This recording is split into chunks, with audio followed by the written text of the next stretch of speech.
15 minutes into this game, tears, friends, tears!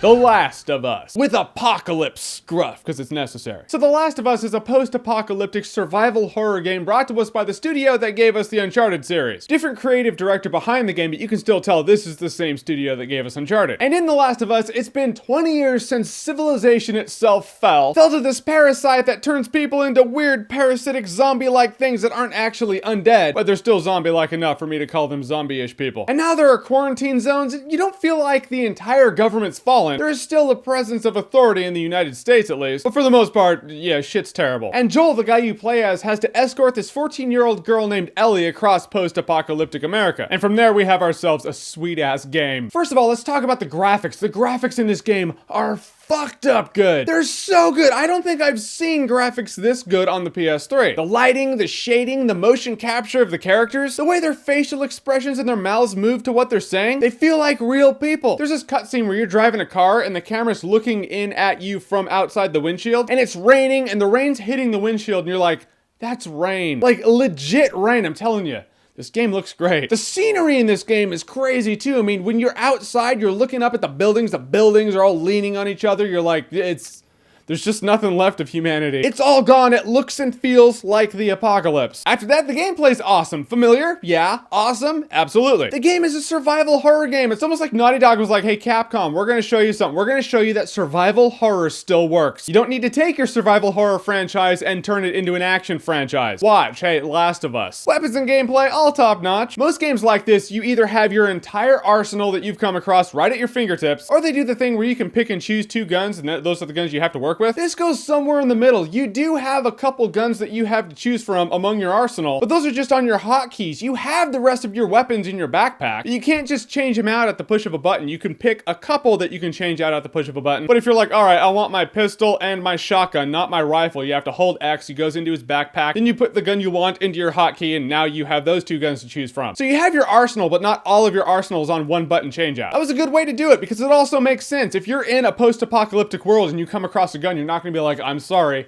I can only pick two. Yeah, people who do that are called dead people. And the crafting was really good too. I hate crafting in games. I'm gonna rephrase that. I usually hate crafting in games because usually games don't do crafting well. It's usually this long convoluted thing where I'm like, I could go through all that work or I could just work with the weapons I have. I think I'll do that. I'll go with that option. But in this game, crafting is pretty easy. You get your scraps and you combine them to make something. The best part about it is these crafted weapons are really relevant weapons. Can anyone out there argue me on the perspective that the best weapons in the game are the Molotov cocktail and the nail bomb? Best weapons in the game. Then you use them and you get more scraps, you create more of them. Stealth kills are great too. You start getting really good at stealth kills. In The Last of Us, ammo is pretty limited. Not like unbearably limited, but you do end the game with more ammo than you need because you conserve it because you're like, I need to conserve my ammo. So you get really good at stealth kills, and when you grab someone into a headlock and choke him out, the dude's just struggling. The way he's slapping your head, you're like, I really feel like I'm killing somebody. Did a really good job at making the body language in this game feel like real people, even when their eyeballs are rolling in the back of their head and they're dying because you're choking them out. It's not murder. It's justified. It's the apocalypse. It's kill or be killed. And as cool as Joel was, he's the guy you play as. He's damaged. You can tell that, I mean, he's hardcore because he's been among this shitty world for 20 years. You can tell he's done some dark things to survive, but he's learned how to survive. Fact of the matter is, friends, Joel doesn't steal the show. Ellie does. Ellie was just awesome. She's one of the coolest characters I've seen in a game lately. The fact is, if Ellie sucked, this game would suck. We'd all be like, oh, an escort game in which you gotta pal around with this annoying girl and why am I playing this? But the fact is, Ellie's awesome, and I love the fact that games are now learning how to make escort-based games fun. Before we were like, escort mission in a game?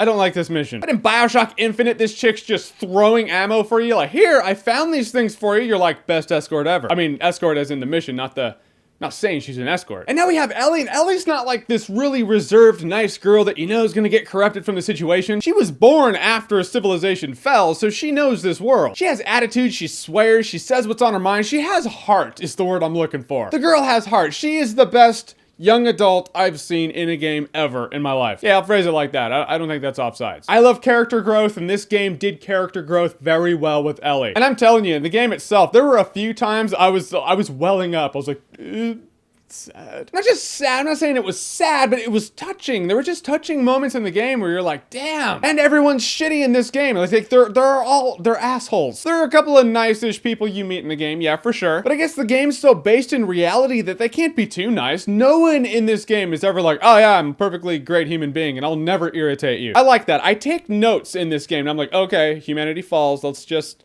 look at The Last of Us, and then we'll go from there. A really cool thing about the fungus parasite that wipes out humanity in this game is that it actually is one that exists in our world. A variation of it anyways, based on a cordyceps fungus. This thing exists, but it only affects ants and bugs in the tropical rainforest or some shit. In this game, it's now moved to humanity, but it's always really cool when they take something that exists in the real world and they tweak it, and they're like, well, I don't know, maybe. And if this does happen, it'll probably end up like The Last of Us. The multiplayer is pretty fun. It puts you as a person in these factions in this world that is crumbled. You go around, you do your missions. I play games like this not for the multiplayer. I mean, I have fun playing the multiplayer, but I never walk away from the multiplayer going, that is totally what the game's built around. Play that over and over again. Now, I'm probably gonna play New Game Plus after I beat this game and play through the game again. But the multiplayer is fun. Get a few friends, get some headsets, and knock yourselves out. You'll have fun with it. And then you'll soon be like, where's Ellie? I miss her. And then you'll go back to playing single player. The gripes I would have about this game are a couple times there were glitches. Where I'm trying to knife somebody and they're trying to knife me and it's just like back and forth. I'm like, okay, well,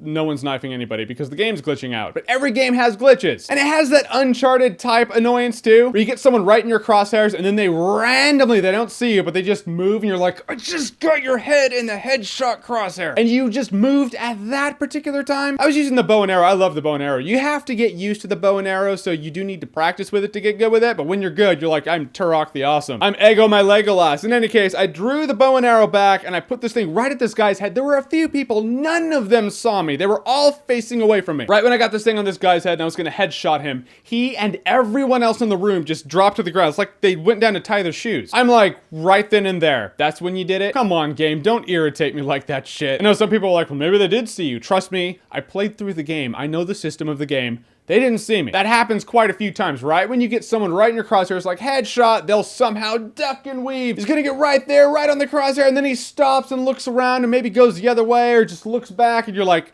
dude, just go right into the crosshairs. It's what you're supposed to do. If you were an oblivious person like you are, you would do that. Why aren't you doing that? In the end, I love the characters. I love the graphics. I love the gameplay. It's one of those games I was playing and I was like, oh man, it's ending. And then you have another chapter. You're like, yeah, another chapter. It's not over yet. Give me more gameplay. So you're happy to do it. The end just kind of ends to where I was like, couldn't we just have one more scene? Just extend that by one scene? But I get why it is. I mean, the ending totally fits for the entire vibe of the game. The Last of Us was everything I wanted The Last of Us to be and more, because I didn't expect Ellie to be awesome. That's why Ellie is in the front of the cover, because it is her game, and The Last of Us is awesome-tacular.